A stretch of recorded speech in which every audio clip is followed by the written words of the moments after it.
Hi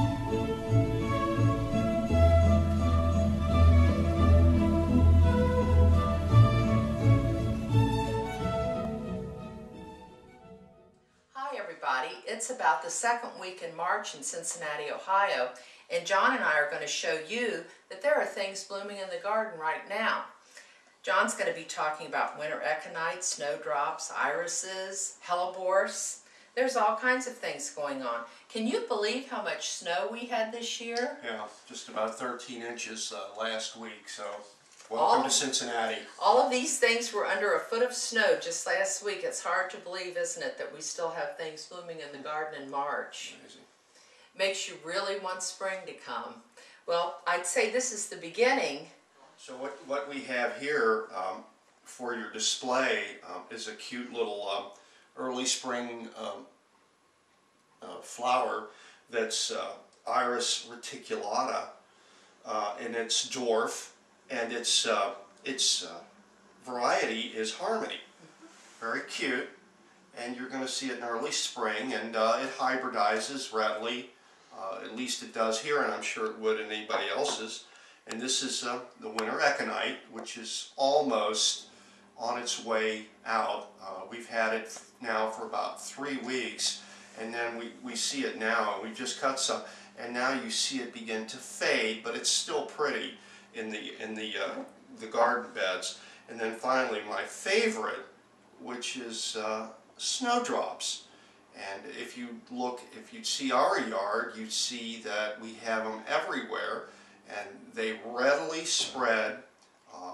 Its genus is Galanthus. The variety here, we have so many different varieties. I don't know them all, but you really have to look closely to appreciate the beauty of this flower. Like you talked about, the winter echinites are about ready to leave us, and they just disappear. But just when they're disappearing, out comes the hellebores. What appears, but hellebores. Yeah, the ever now popular these are white just rose. starting to bloom, and this is the deep purple one, which I really like.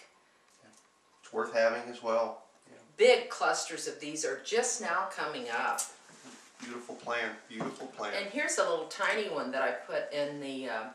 I don't think it was very happy that I picked it, but you can see that it's a white one, and it's going to have the maroon little dots on the inside, and it's in and that's what's blooming in the garden in March.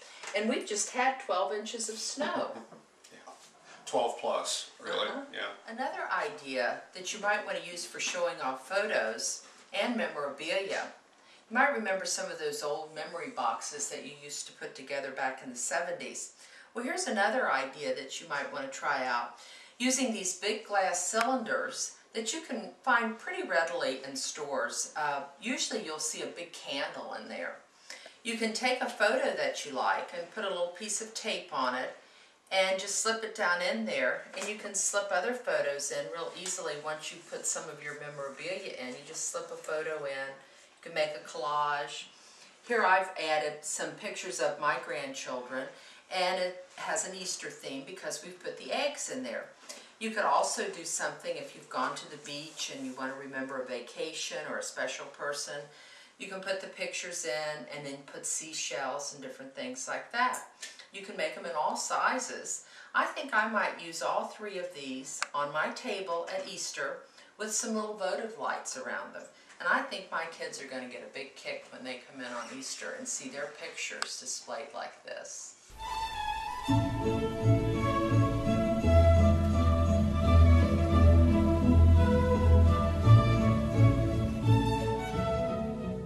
Happy gardening.